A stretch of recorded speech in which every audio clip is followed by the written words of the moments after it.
Olá a todos, estamos iniciando pela TV Web Cariri mais um programa Enfoque Jurídico. No nosso encontro de hoje, abordaremos um tema atual e relevante no mundo político, bastante discutido no noticiário nacional, que é a possibilidade ou não do impeachment da presidente Dilma Rousseff. Abordaremos os aspectos legais e constitucionais desse procedimento e traremos também os efeitos que levaram ao impedimento do ex-presidente Fernando Collor. O crime de responsabilidade do presidente da República, previsto pelo artigo 85, incisos 1 a 7 da Constituição Federal, tem como consequência principal o impeachment do principal mandatário do país. Inspirado na Constituição Americana, a ideia não é punir o infrator, mas defender o patrimônio público e a própria Constituição de possíveis violações. O Brasil foi o primeiro país do mundo a concluir um processo de impedimento contra um presidente da República. O caso Collor revela claramente as diferenças entre o julgamento político feito pelo Senado Federal, a partir de um direito exclusivo assegurado pela Constituição, e o julgamento criminal realizado pelo Supremo Tribunal Federal, sobre o mesmo caso, mas analisado sob aspectos totalmente diferentes. Até o ano de 1992, a palavra impeachment era praticamente desconhecida do vocabulário nacional.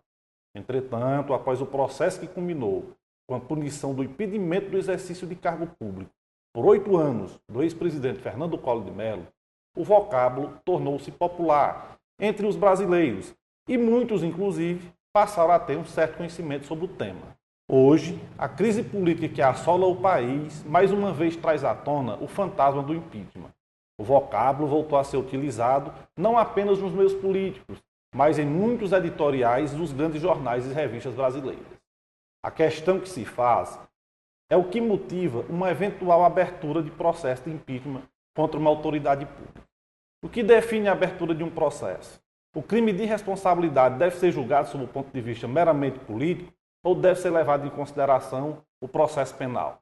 Ao afastar de forma irreversível e definitiva o dirigente máximo do país do cargo para o qual foi eleito democraticamente, o Legislativo, no exercício da sua função judiciária, dentro das leis e do que prevê a Constituição, interrompe o mandato do presidente para garantir a probidade administrativa, a proteção e o respeito à Constituição Federal. Embora seja considerado um mecanismo de defesa, não apenas da administração pública de um país, mas da própria Constituição Federal, o processo de impeachment necessariamente não implica em punição penal para o acusado, o que acaba gerando uma certa perplexidade ou sentimento de impunidade em grande parte da população. Ao tratar da questão sob o ponto de vista meramente político, o impeachment torna-se um processo que visa estancar irregularidades ou omissões cometidas pelo dirigente público, investido em cargo público, pelo não cumprimento das responsabilidades que lhes são atribuídas pela Constituição Federal durante o exercício daquele cargo. Tais abusos ou irregularidades podem ou não ser consideradas crimes e, portanto, não necessitam de julgamento e, consequentemente, condenação por parte da Justiça Comum. Todavia, o julgamento político do Senado, impondo ao mau dirigente a penalidade política do afastamento definitivo do cargo, também não impede que a Justiça se pronuncie, caso seja aberta paralelamente processo penal. Muito embora não exerça o papel de tribunal julgador, como faz o Senado, a Câmara dos Deputados é a responsável pelo recebimento e aceitação da denúncia contra o dirigente público, seja o presidente da República, o vice-presidente e os ministros de Estado. A Constituição Federal decreta que somente poderá ser aberto processo por crime de responsabilidade contra o presidente da República mediante admissibilidade da acusação aprovada por pelo menos 2/3 da Câmara dos Deputados. Após o nosso intervalo comercial, voltaremos com o primeiro caso de impedimento de um presidente da República, no caso Collor de Mello.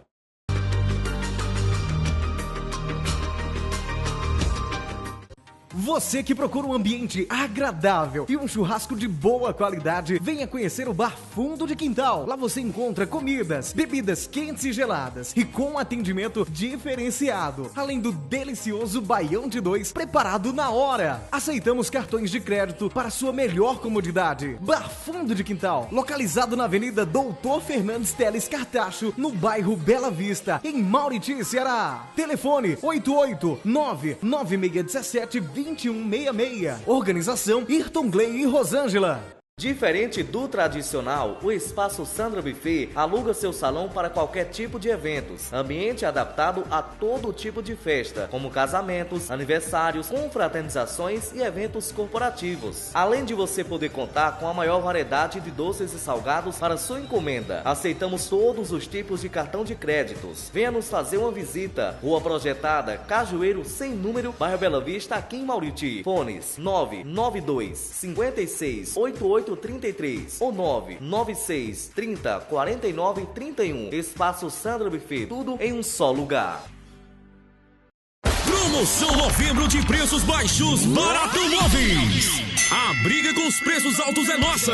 As vantagens são suas. O Barato Móveis neste final de ano resolve declarar guerra aos preços altos e valorizar ainda mais o seu dinheiro.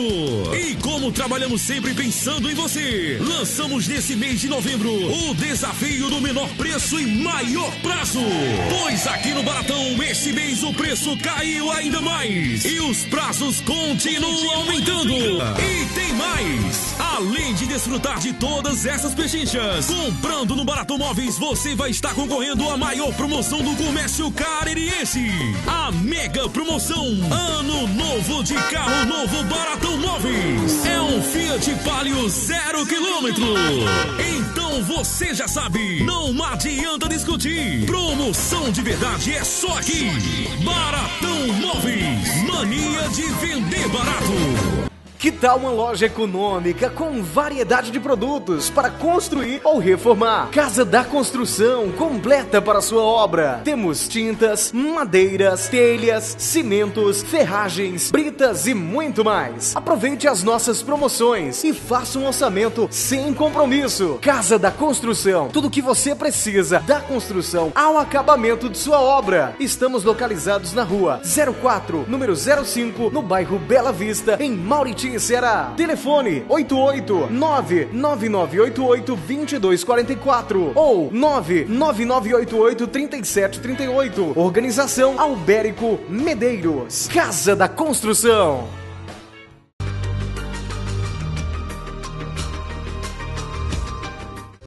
Marechal Floriano Peixoto, em 1893, foi o primeiro a integrar a lista de acusados. A denúncia foi apresentada. Entretanto, não foi levada a sério pelo Congresso Nacional. O presidente Campos Salles, por sua vez, chegou também a enfrentar, ao longo do seu mandato, duas denúncias. A primeira em 1901 e a segunda em 1902, também sem maiores consequências ao Poder Legislativo. Em 1912, o professor Coelho Lisboa utilizou o Instituto do Impeachment para tentar derrubar do poder o Marechal Hermes da Fonseca. Nenhum desses pedidos, entretanto, chegaram a lograr êxito, não só por considerações jurídicas, mas principalmente por motivações de ordem política. Entretanto, em 1992, o país assistiu de perto o processo chegar até o fim, culminando com a renúncia do ex-presidente Fernando Collor de Mello. Apesar da apresentação da carta de renúncia ao Congresso Nacional no dia 28 de dezembro de 1992, Collor chegou a ter seus direitos políticos suspensos por um período de 8 anos por aprovação do Senado. O caso Collor é emblemático e ilustra bem o significado político do impeachment, pois não apenas o rito processual seguiu todos os trâmites previstos pela Constituição, como o resultado demonstra claramente a diferença entre crime de responsabilidade e crime comum, ou seja, o julgamento político e o julgamento penal. Condenado pelo Senado Federal por crime de responsabilidade, o ex-presidente chegou a recorrer ao Supremo para garantir a anulação da cassação dos seus direitos políticos, alegando ter renunciado antes da votação do relatório e, portanto, desta forma, tendo cessado o motivo para a sua punição. Todavia, por ser um julgamento meramente político e não caber recurso, o Supremo entendeu não ter como interferir na decisão do Legislativo, órgão autorizado pela própria Constituição Federal para tratar de questão de tal envergadura. Outro aspecto importante a ser verificado em relação ao caso Collor é a diferenciação apresentada nos resultados dos dois julgamentos. Enquanto no Senado Federal o ex-presidente chegou a ser condenado com a inabilitação política pelo período máximo de 8 anos, perante o Supremo Tribunal Federal, o ex-presidente foi absolvido por inconsistência nas provas criminais apresentadas contra ele naquela corte. Confirma-se assim a tese de que crime de responsabilidade é natureza política e não penal. Como já dissemos anteriormente, o caso Collor foi emblemático. A história das acusações contra o ex-presidente tiveram início a partir de denúncias feitas pelo seu próprio irmão, Pedro Collor, inicialmente veiculadas pela revista Veja. Pedro Collor relatou à imprensa a existência de uma rede de corrupção formada dentro do governo federal. E esta rede era comandada pelo ex-tesoureiro da campanha presidencial de Collor, no ano de 89, o empresário alagoano Paulo César Farias, também conhecido por PC Farias. A partir das acusações feitas por Pedro Collor, o Congresso Nacional instaurou uma comissão parlamentar mista de inquérito, uma CPMI, para investigar a suposta rede de corrupção. As conclusões foram devastadoras para o ex-presidente Collor. A autorização para que o Senado procedesse à abertura do processo ocorreu em junho de 92. Em votação na Câmara dos Deputados, esta aprovou a autorização para que o Senado pudesse abrir o processo contra ele. O placar foi alarmante. 441 votos a favor, número bem acima dos 2/3 exigido pela Constituição Federal, 38 votos não, uma abstenção e 23 ausências.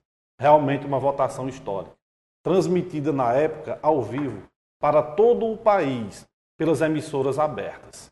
A partir daí, o Senado Federal recebeu a denúncia contra o ex-presidente Fernando Collor de Mello, pedindo a abertura do processo de impeachment por crime de responsabilidade. Após seus trâmites, o Senado concluiu o julgamento, imputando-lhe a pena da suspensão dos direitos políticos por 8 anos. Estava, assim, cassado o primeiro presidente do Brasil através de um processo de impeachment. Um debate mais aprofundado acerca do assunto certamente lhe traria mais benefícios à nossa população, que passaria não apenas ver o processo, mas principalmente os motivos que podem provocá-lo, chamando a atenção da sociedade para o fato de que qualquer cidadão pode fiscalizar o ato dos seus governantes. Após esse breve relato histórico, acreditamos ainda que, se for atribuída à atual presidente da República, Dilma Rousseff, crime de responsabilidade prevista na Constituição Federal, e caso a Câmara dos Deputados aprove, a atual mandatária do país poderia também responder a um processo desta envergadura. Encerramos aqui o programa Enfoque Jurídico. Agradecemos a todos e até a próxima.